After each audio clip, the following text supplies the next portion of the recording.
자, 안녕하십니까. 이번 영상에서는요, 추정, 모평균의 구간 추정에 대해서 한번 살펴보도록 하겠습니다. 지난 영상에서는요, 모분산이 알려지지 않았을 때 표준 오차를 어떻게 구하는지까지 제가 설명을 드렸고요. 이번 영상에서는 실질적으로 모분산이 알려져 있거나 알려지지 않았을 때 구간을 어떻게 추정하는지 그것에 대해서 한번 살펴보도록 하겠습니다. 자, 모분산이 알려진 경우입니다. 자, 다시 한번 말씀드립니다만 모집단의 평균을 추정함에 있어서 모분산이 알려져 있어야 된다는 얘기고, 샘플링 했을 때 표본의 뭐를 이용한다? 평균을 이용한다. 이 두 개를 이용해서 x바와 시그마를 이용해서 뮤를 추정하는 이런 문제가 되겠습니다. 이런 상황에서 할 수 있을 때, 자, 우리가 항상 궁금한 건 뭡니까? 네, 모수 중요한 것, 우리가 찾고자 하는 것을 가운데에 두고 전개를 하면 x바 플러스 마이너스 표준 오차만큼 나옵니다. 그 표준 오차가 z 곱하기 루트 n분의 시그마로 계산이 되겠습니다. 이게 바로 표준 오차라고 말씀드렸죠. 자, 뮤를 추정함에 있어서 시그마와 x바가 주어져 있다. 이렇게 말씀드릴 수 있겠습니다. 자, 중요한 것은 모분산이 알려져 있을 때가 되겠고요. 그때 관리 하한이, 신뢰 하한이 x바 마이너스 z 곱하기 루트 n분의 시그마, 관리 상한은 똑같죠? 표준 오차는 똑같고 동일하고요. 마이너스가 플러스로 바뀐 것만 차이가 있겠습니다. 자, 신뢰 구간은요, 우리 이렇게 순서상 표현하듯이 괄호를 열고 신뢰 하한을 왼쪽에 쓰고요. 콤마, 그 다음에 신뢰 상한, 이렇게 표현을 할 수도 있겠습니다. 자, 그러면 계속해서 이어가 보도록 하겠습니다. 자, 우리가 x바를 추정하고자 하는 겁니다. 죄송합니다. 뮤를 추정하고자 하는 겁니다. 뮤를 추정하고자 하는데 x바가 주어져 있고, 바로 이 뮤의 범위가, 신뢰 범위가 어디냐? 여기서부터 요 사이에 나타날 것이다 하는 거예요. 그렇다면 우리 x바를 중심으로 오차한계는 g 곱하기 루트 n분의 시그마만큼 떨어져 있겠다라는 것이죠. 자, 여기서 설명드릴 수 있는 것이 이게 바로 뭡니까? 신뢰 수준이고요. 그리고 요 2분의 알파 양쪽에 요것이 바로 2분의 알파 플러스 2분의 알파에서 알파가 되겠죠? 이게 바로 U의 수준이 되겠습니다. U의 수준. 자, 이렇게 말씀드릴 수 있겠습니다. 자, 그럼 예제를 한번 살펴보도록 하죠. 자, 앞에 예제 1에 있는 데이터를 그대로 쓰고요. 모평균에 대해서 신뢰 수준 90%, 95%, 99% 신뢰 구간을 추정하라 하는 것입니다. 자, 먼저 총 10개 데이터의 뭐를 구할까요? 네, 평균을 구합니다. 평균을 구해 보니까 35.6이 되겠고요. 그때 루트 n분의 시그마 계산해 보면, 자, 우리가 모표준 편차가 알려져 있다 그랬습니다. 이게 알려져 있다. 이게 주어진 경우가 되겠고요. n은 하나, 둘, 셋, 넷, 다, 일곱, 여덟, 아홉, 10개죠? 그러니까 루트 n분의, 루트 10분의 주어진 시그마만큼 하면 되겠습니다.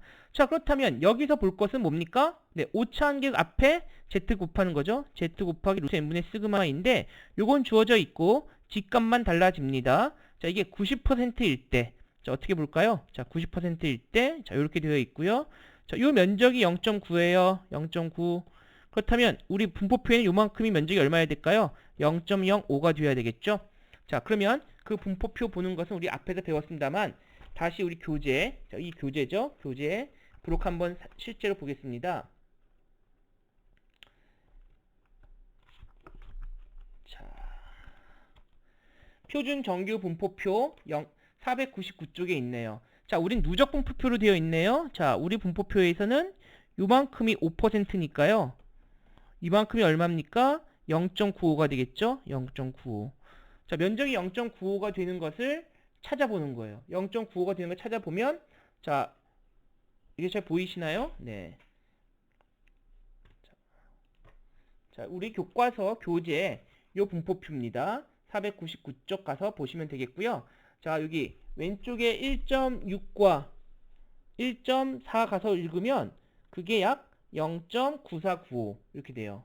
그 다음에 1.65는 0.9505네요. 예, 0.9505.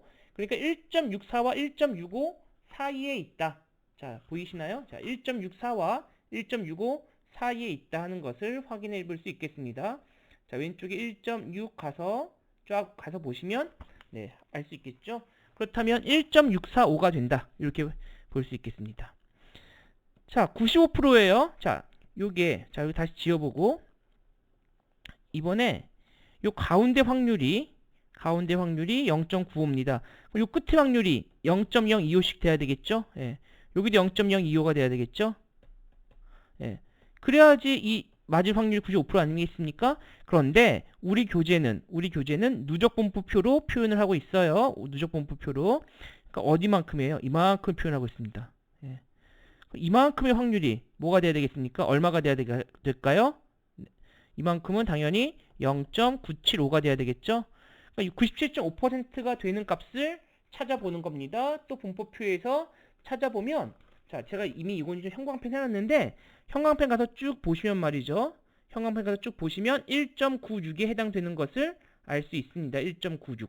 네. 자, 이제 슬라이드로 한번 넘어가 볼게요. 자, 그래서 제가 써놨죠. 1.96, 이게 1.96일 때, Z값 1.96일 때, 요 누적 확률이 97.5%가 된다 하는 것을 알 수 있겠습니다. 자, 그래서 그때 1.96일 때, 2.58때 값을 구하고 나면, 그때 오차 한계가 1.04, 1.24, 1.632 되겠습니다. 그렇다면 관리 하한이 어떻게 될까요? 네. 평균을 중심으로 마이너스 1.04하면 관리 하한, 평균을 중심으로 플러스 1.04하면 관리 상한 되겠죠? 즉 모평균 뮤에 대한 90% 신뢰 구간은 34.56에 36.64. 95%일 때는 조금 더 넓어졌습니다. 왜? 1.24를 곱하고 1.24를 더하고 빼는 것이니까 34.36에서 36.84 조금 차이가 있고요. 99%에서는 33.97에서 37.23 이렇게 되는 겁니다. 자, 다시 한번 말씀드린다면 자, 여러분들 한번 생각해 보십시오. 자, 아마 신뢰 수준이 올라가면 커지면 구간이 넓어질까 좁아질까 어떻게 생각하시나요? 네. 떠나서 여러분들. 자, 신뢰 수준이 높아졌어요. 90%다 또는 95%다 99%다 가는데 신뢰 수준이 넓어진다라고 하면 높아진다라고 하면 구간이 넓어질까요 좁아질까요? 지금 이미 앞에서 배웠습니다만 구간은 어떻게 돼요? 넓어지는 겁니다. 왜 그럴까요? 자, 제가 여러분들 자, 이 영상 보시는 분들의 몇 분 보실지 모르겠는데 예를 들면 1000명 본다고 하겠습니다. 이 영상을 1000명이 보고 계신데 1000명의 평균 키를 제가 알고 싶어요. 근데 제가 평균 키를 이렇게 추정하는 거죠. 제 영상 한 번에도 보시면 1000명의 평균 키가 170에서 173이다 이렇게 추정했어요. 어때요? 제 말씀이 믿음직한가요? 네. 예를 들면 그 믿음직한 정도가 80% 정도 보겠습니다. 근데 제가 여러분들 키를요 170에서 173이 아니라 160에서 180 사이라고 했습니다. 제 말이 틀릴 가능성이 있나요? 아까보다 조금 더 믿음직하죠. 자, 근데 제가 여러분의 평균 키가 150에서 195이라고 했습니다. 150에서 190이라고 했습니다. 그럼 이렇게 넓게 하면 제 말씀이 틀릴 가능성이 있나요? 별로 없죠. 네. 그러니까 무슨 말씀이냐면 제가 여러분들 평균 키를 170에서 173으로 추정한다. 신뢰 수준 뭐 80%. 160에서 180이다. 신뢰 수준 95%. 여러분 키가 150에서 190이다. 그러면 신뢰 수준 99% 이렇게 볼 수 있다는 겁니다. 즉 믿음직한 수준인데 이것이 크면 클수록 구간도 넓어진다라는 거예요. 전제 조건은 샘플 사이즈가 동일할 때. 근데 150에서 190으로 준다는 건 의미가 있을까요? 없을까요? 예, 크게 의미가 없죠. 정보가 없잖아요. 키가 150에서 190이라는 거. 아무리 내 말이 틀릴 가능성이 없고 99% 맞는다 하더라도 별 의미가 없죠. 그래서 제 얘기가 믿음직하면서도 의미가 있으려면 샘플 사이즈가 늘어나야 됩니다. 그래서 제가 1000명 계시면 한 500명을 측정했다? 그러면은 한 170에서 175 사이라고 했을 때 그게 믿음직한 정도가 95이거나 99가 될 수도 있는 거예요. 샘플이 늘어나면 가능하다. 자, 일단 샘플은 잠깐 생각하지 않고 다 동일하다라고만 봤을 때 신뢰 수준은 크면 클수록 구간도 넓어지게 되는 것입니다. 자, 이해되시죠? 자, 그럼 이 예제는 이 정도로 하고요. 자, 계속해서 문제 풀어보겠습니다. 이번에는 모분산이 알려져 있지 않은 경우에요. 시그마 제곱이 없습니다. 그러니까 이게 더 정상적인 경우가 되겠습니다. 자, 모집단 이렇게 있고 뮤를 알고 싶은데 여기서 표본을 구했어요. 이 샘플의 표본이 x바와 s제곱, x바와 s제곱을 가지고 뮤를 추정하겠다라는 것입니다. 자, 시그마 제곱이 알려져 있지 않은 경우가 더 보편적이고 의미 있는 경우가 되겠습니다. 자, 실제 모집단이 정규 분포를 이루더라도 모집단의 분포에 대한 정보를 통상 알 수가 없죠. 그래서 사실은 모집단이 어떤 분포인지도 알기 어렵고요. 더더군다나 모집단의 분산이 얼마인지는 알기가 더 어렵습니다. 예. 그래서 우리가 모분산이 알려져 있지 않아요? 예. 그러면 뮤를 추정할 때 정규분포를 쓰기가 어렵습니다. 예. 이게 미지라면. 그래서 나타나는 것이 바로 T분포. 앞선 영상에서 이미 다룬 바 있습니다. 시그마 대신에 S 쓰면 그것이 뭘 따른다? T분포를 따른다는 겁니다. 시그마 대신에 S를 따르면 그것이 T분포를 따른다.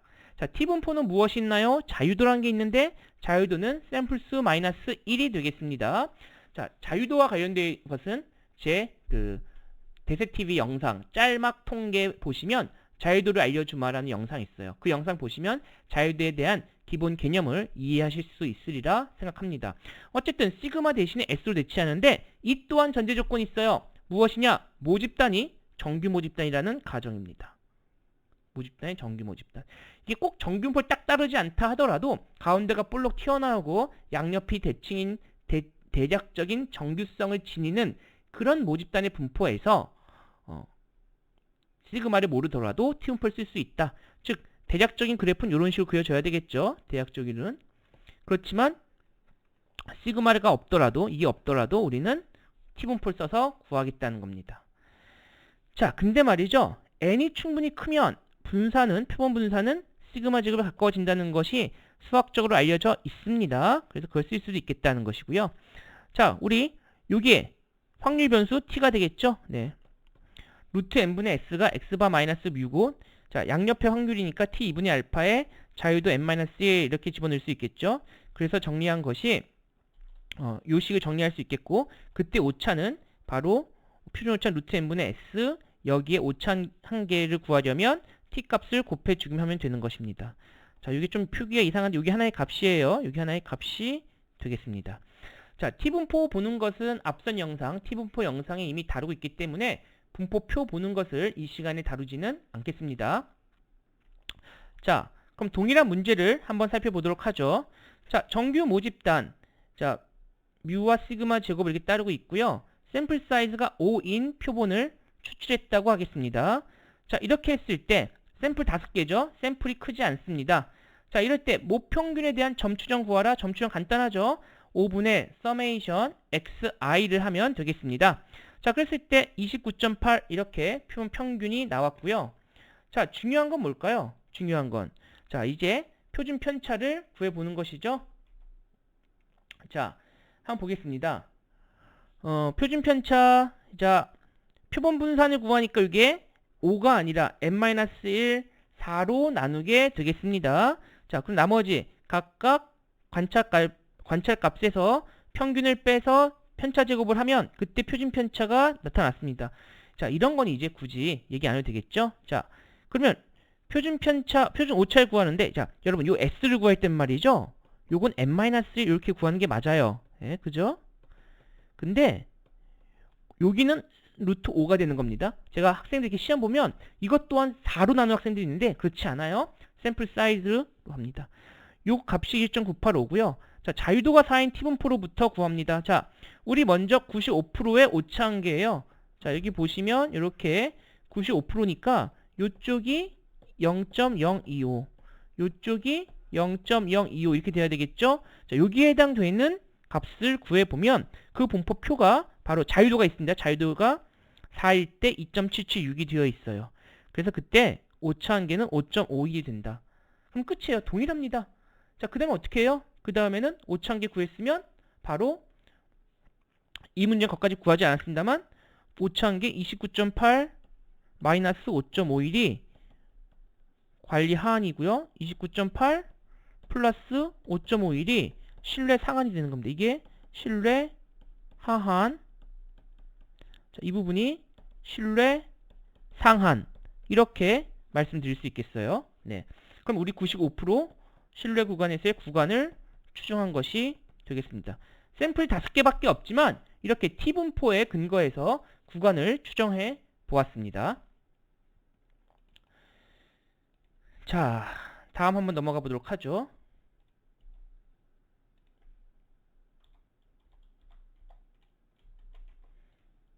자, 다음은 모분산이 알려져 있지 않은 경우 계속 이어가 보겠습니다. 어쨌든 우리 구간 뮤가 있고요. X바 그대로 있고 지금 5,000개만 설명드렸습니다만 이미 아까 Z로 했을 때와 동일하게 T 2분의 알파 루트 n분의 S 이렇게 볼 수 있겠습니다.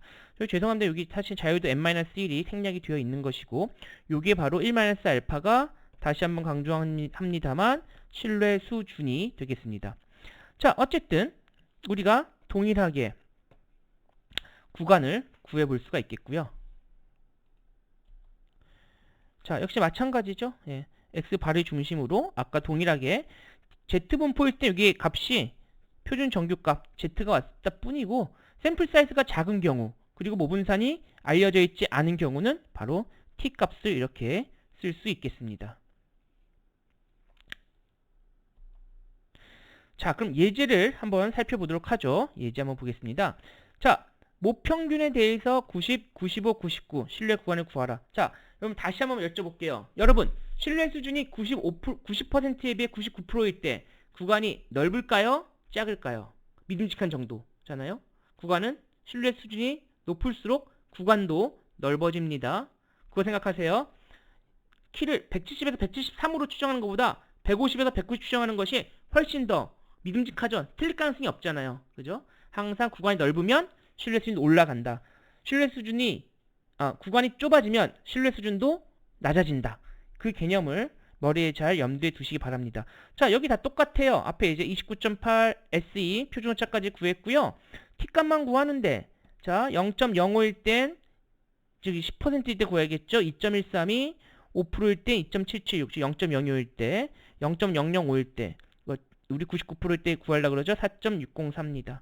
각각 구해보면 4.23, 5.51, 9.14 이렇게 되겠죠.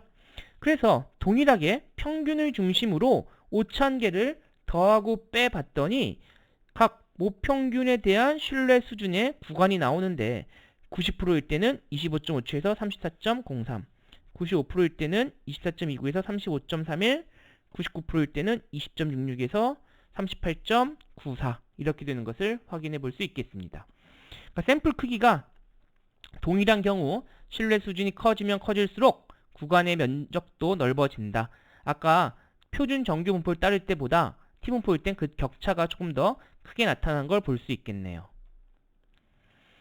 자, 근데 말이죠. 여전히 모분산이 알려져 있지 않은데 표본이 큰 경우 뭐 이런 경우 있을 수 있겠습니다.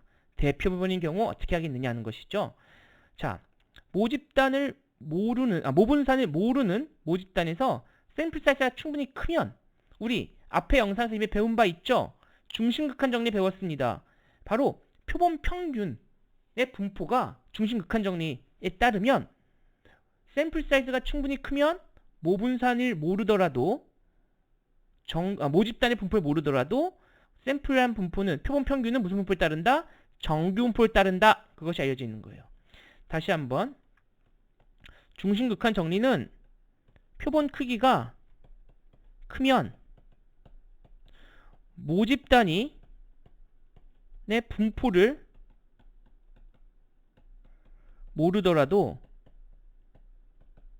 X바 표본 평균은 정규 분포를 근사적으로 따른다 하는 것이 알려져 있고요. 이때 샘플이 충분히 크게 되면 바로 S제곱이 X제곱과 유사해진다. 그러니까 여기 나와는 이 시그마 제곱이 이 S제곱과 거의 근사치에 가까워진다 하는 것이 알려져 있습니다. 따라서 샘플이 크면 우리 통계책에서 샘플이 충분히 크다는 건 대략 한 30 이상을 보는데 루트 n분의 s로 가져갈 수 있어요. x바 마이너스 뮤가 표준 정규화하면 근사화한다. 여기 근사화죠. 예. 근사화해서 쓸 수 있다. 그래서 우리가 시그마가 알려져 있지 않아요. 시그마가 알려져 있지 않고 그냥 우리가 s를 이렇게 주어져 있다 할 때 그냥 z값을 쓸 수도 있다는 것입니다. 네. 이해되시죠? 이게 이제 중심극한 정리가 우리에게 준 어찌 보면 축복이라 할 수 있겠죠. 그래서 사실 샘플이 한 30, 50 넘어가면 그냥 Z분포, 표준 정규화해서 우리가 문제를 풀게 됩니다. 자, 예제 한번 보죠. 자, 모분산이 알려져 있지 않았어요. 시그마 제곱이 알려져 있지 않습니다. 자, 정규 모집단에서 샘플 30인 표본을 구했다고 해요. 자, 요게 충분히 크다 이렇게 판단하겠다는 거죠. 표본 크기는 충분히 크다. 자, 95% 신뢰 구간을 근사적으로 구하라 라고 했습니다. 자, 먼저 가장 기본적으로 x바 구하죠. 89.533 구했고요. x제곱 구합니다. 여기 n-1에서 29로 나눠주고요. 편차제곱의 합이 7.5가 됐습니다. 그때 스탠다드 데비에이션은 2.7386이 되겠네요. 자, 표준 오차 루트 n분의 s니까 루트 30분의 2.7386 하면 0.5가 되겠고요. Z값 우리 95% 이제 외울 것도 하죠. 이 95% 신뢰 구간. 자, 다시 한번 설명드립니다만 요 면적이 0.95니까 요게 요 끄트머리가 0.025가 돼야 되겠죠. 그래서 우리 분포표 0.975가 되는 값을 읽어보면 요 값이 1.96이 됩니다. 1.96 찾았고요. 곱해봤더니 0.98. 그러니까 우리가 95% 신뢰 구간은 평균인 89.533에서 오차한계인 0.98을 빼고 더해주면 이 구간이 바로 추정된 신뢰 구간이다. 이렇게 말씀드릴 수 있겠습니다. 자, 다음은 두 모평균 차에 대한 구간 추정입니다. 자, 두 모평균의 차입니다. 이제는 모집단이 한 개가 아니라 지금까지 한 개만 다뤘는데요. 두 개를 한번 다뤄보는 것이죠. 두 개를. 자, 한번 보겠습니다. 자, 모집단이 두 개인 경우인데요. 시그마가 우선 알려져 있는 경우에 한해서 해보겠습니다. 자, 시그마가 알려져 있어요. 자, 시그마 1, 시그마 2가 알려져 있고 주어져 있고 하는 겁니다. 그러면 각각은 x와 y 두 집단을 봤을 때 하나는 뮤1 n분의 시그마 1 제곱 뮤2 n분의 시그마 2 제곱 이렇게 되겠고요. 이 차이에 대한 분포는 역시 뮤1 마이너스 뮤2를 따르고 분산은 각각의 분산의 합이죠. 이건 어떻게 써요? 이렇게 x바 마이너스 y바 하면 x와 y가 상호 독립이라고 했을 때 공분산이 없죠. 이렇게 되는 것이고 이건 각각은 n분의 시그마 1 제곱 플러스 샘플 사이즈가 다르니까 이렇게 표현할 수 있겠습니다. 즉 이렇다면 우리가 여기 표준 편차분의 확률 변수 통계량 마이너스 뮤1 마이너스 뮤2죠. 하게 되면 이게 표준 정규 분포를 따르게 된다는 걸 알 수 있겠습니다. 자, 그래서 말이죠. 똑같아요. 그 다음에 표준 오차 구하는 것은 우리가 요 식에 의해서 요 부분이 표준 오차가 되겠고 이게 오차한계가 되지 않겠습니까? 2가 되겠죠. 그래서 각각 구하면 여기 표준 오차는 루트 n분의 시그마 1 제곱 플러스 n분의 시그마 2 제곱이 되겠고요. 네. 역시 마찬가지 오차한계 90, 95, 99를 집값을 구하면 되죠. 1.64 동일합니다. 자, 여러분들 뭐 차이 있습니까? 네, 모집단 하나인 경우와 모집단 두 개인 경우 큰 차이 없습니다. 그냥 하시면 돼요. 자, 그래서 예제를 한번 살펴보겠습니다. 두 회사 신입사원의 토익 점수 모분산이 주어져 있습니다. 시그마 1, 시그마 2 이렇게 주어져 있고요. 정균표를 따른다고 하네요. 자, 신입사원이 각각 15명, 16명이고요. 네, 그러니까 두 회사가 있는데 A 회사, B 회사에서 여기 뽑아 본 거죠. 이렇게 여기 X바가 841, Y바가 823 이렇게 주어지고 N은 15, M은 16 이렇게 바로바로 쓰셔야 돼요. 그리고 시그마는 알려져 있는 겁니다. 이때까지 우리가 회사 시험을 보니까 A 회사는 분산이 25점이었고 B 회사는 30점이었다는 겁니다. 그러면 이렇게 주어져 있을 때 두 회사 사이에 시험 점수 차이, 토익 점수 차이가 존재하느냐라고 보자는 거죠. 자, 먼저 어떻게 구합니까? 두 평균의 차이를 보니 18점이네요. 네, 18점을 중심으로 이제 오차한계를 구해야 되는데 오차한계 어떻게 구할까요? 오차한계. 네, 어떻게? 자, 먼저 루트 15분의 25 플러스 16분의 30해서 1.88이 나왔고요. 90% 신뢰 구간 구하자 그랬죠? 이제 어느 정도 외울 수 있습니다. 우리 90% 신뢰 구간일 때는 1.645를 곱하면 되겠네요. 해봤더니 3.1이에요. 즉 18 마이너스 3.1과 18 플러스 3.1 해주면 우리가 오차 신뢰 구간을 추정해 볼 수 있겠습니다. 자, 이렇게 내왔네요. 14.9에서 21.1. 참 여기서 퀴즈. 여러분, 그러면 두 회사가 있는데 앞에 회사 A 회사와 B 회사가 있습니다. A 회사가 B 회사보다 시험 점수 높다고 할 수 있을까 없을까요? 어떻게 생각하십니까? 네, 높다 할 수 있죠. 왜 그렇습니까? A 회사가 B 회사에 비해 몇 점 정도 높다는 얘기예요. 평균적으로 점수정 18점인데 대략 14.9에서 21.1점가량 높다 하는 것을 이야기할 수 있는 겁니다. 만일 이 구간 안에 0이 포함되어 있으면 0, 마이너스 1에서 예를 들면 마이너스 1에서 10.4이다 라고 하면 이 안에 0이 들어가 있죠. 그러면 A 회사가 B 회사보다 항상 점수가 높다고 할 수 없을 거예요. 근데 다행히 이 구간 안에 0이 들어가 포함되어 있나요? 포함되어 있지 않나요? 포함되어 있지 않아요. 아무리 못하더라도 신뢰 수준 90%에서 아무리 못하더라도 A 회사는 B 회사보다 약 14.9 정도 높다, 그 이상이다 하는 것을 알 수 있겠습니다. 자, 다음은 모평균 차에 대한 추정 중에서 시그마 1과 시그마 2가 알려져 있지는 않은데 두 모분선이 일단 같다라고 가정하겠다는 거예요. 즉 뭐냐면 모분선은 몰라요. 모분선은 모르는데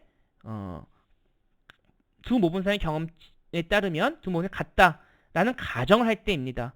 자, 같다라고 가정을 했기 때문에 각각의 정규 모집단 μ1 시그마 제곱, μ2 시그마 제곱이라는 겁니다. 즉 뭐냐면요, 이렇게 두 집단 이렇게 있어요. X집단, Y집단 이렇게 있을 때 여기에 평균은 서로 다를 수도 있고 같을 수도 있겠지만 분산은 항상 같다라고 주어져 있다는 얘기입니다. 자, 여기서 샘플링 했어요. 여기서 또 샘플링 했죠. 이때 나온 것이 X바, 이때 나온 것이 Y바 이렇게 나오겠고요. 요때 S1 제곱, 요때 S2 제곱 이렇게 나오겠죠. 근데 얘네들이 사실은 같은 값은 아닐 겁니다. 왜? 일부 샘플링 했으니까 일부 샘플링에서 같지는 않겠지만 같다고 가정을 하면 요것에 공통된 SP를 이렇게 풀링해서 값을 넣게 됩니다. 자, 두 모집단이 뜨는요 n 플러스 n-2 해서 자유도가 이렇게 나타나고요. 그 이외에는 다 똑같습니다. 궁극적으로 아까 시그마 쓰던 것을 뭘로 바꿨어요? SP를 바꿨고 T분포로 바뀌었다 하는 것만 차이가 있겠습니다. 역시 표준 오차는 이제 빨리빨리 넘어가겠습니다. SP가 루트 n분의 1 플러스 n분의 1 이렇게 볼 수 있겠고요.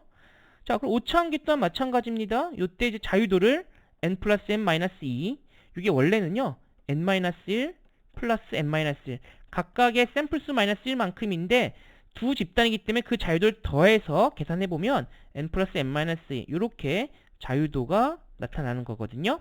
네, 이렇게 해서 계산해볼 수 있겠다는 거죠. 그래서 우리가 결국 궁금한 건 우리 항상 모수잖아요. 모수 μ1 마이너스 μ2에 대한 구간은 각각 평균차 플러스 마이너스 t값, t의 자유도가 n 플러스 n 마이너스 2라는 거, n 플러스 n 마이너스 2라는 거, 그 다음에 오차한 게 저기 표준 오차 sp 곱하기 루트 n분의 1 플러스 n분의 1을 하시면 되겠다 하는 내용이 되겠습니다. 자, 그럼 이제 예제를 한번 살펴보도록 하죠. 자, 어느 대학에 재학 중인 남학생과 여학생의 몸무게를 동일한 분산, 즉 남학생의 몸무게의 분산과 여학생 몸무게의 분산이 동일하다라고 알려져 있습니다. 자, 이럴 때 어떻게 하겠느냐 하는 것이죠. 자, 먼저 각각 남학생의 몸무게의 평균 69.8, 여학생 48.75, 편차는 21.05가 나왔네요.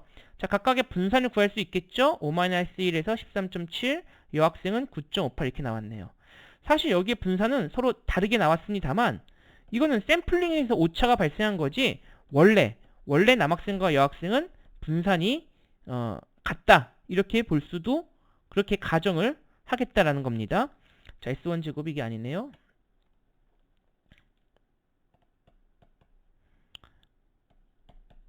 그래서 이걸 풀링하겠다는 거죠. 자, 그래서 여기 풀링된 분산, 합동 분산, 합동 표본 분산 어떻게 구해요? 자, 여기 자유도 n 플러스 n 마이너스 2 하고요. 이게 n 마이너스 1입니다. 요게 식이 n 플러스 n 마이너스 2. 자, n 마이너스 1에 s1 제곱 플러스 n 마이너스 1에 s2 제곱을 한 것이에요. 그러니까 여학생 3 곱하기 이제 여학생의 분산, 남학생 5 빼기 1, 4 곱하기 남학생의 분산, 표본 분산해서 풀링된 SP를 구해냈습니다. 3.45가 나왔네요. 그렇다면 그때 3.45 루트 5분의 1 플러스 4분의 1에서 2.314가 뭐가 돼요? 이게 바로 표준 오차가 되겠습니다. 그리고 자유도 뭘까요? 두 모집단 자유도 지금 총 9명이잖아요. 9-2해서 자유도가 7입니다. 자유도가 7인 분포에서 우리 95% 신뢰 구간이죠? 95% 신뢰 구간이니까 자, 여기 95%가 되면 양옆은 0.025가 돼야 되겠죠? 0.025가 되는 값 찾아보면 2.365라고 하네요. 그래서 오차한계, 95%의 오차한계는 2.365 곱하기 표준 오차인 2.314 해주면 5.47이 되겠습니다. 그럼 남학생과 여학생 몸무게 차이인 21.05에서 5.47을 빼고 더해주면 이것이 바로 추정된 신뢰 구간, 이게 신뢰 구간이 되겠다. 이렇게 추정을 하겠습니다.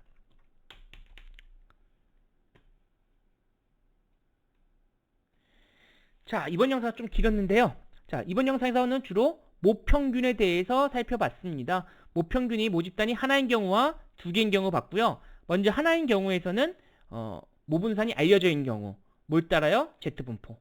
모분산이 알려지지 않은 경우 뭘 따라요? T분포. 그럼에도 불구하고 모분산을 모른다 하더라도 표분분산 쓸 건데 샘플이 충분히 크면 T분포 대신에 Z분포 써도 상관없다 까지 배웠습니다. 그 다음에 모집단이 두 개인 경우 배웠는데 모집단이 두 개인 경우 시그마가 역시 알려져 있는 경우 그냥 표분분산 알려져 있으니까 그냥 대입해서 구했죠. 그 하나 배웠고요. 그 다음에 모분산이 알려져 있지 않아요. 모분산을 모르는데 두 집단의 분산이 같다라고 가정했을 때 그래 가정하고서 푼 문제까지 배워봤습니다. 자, 이번 영상 여기까지 다루고요. 다음 영상에서 모비율과 모분산에 대해서 살펴보도록 하겠습니다. 감사합니다.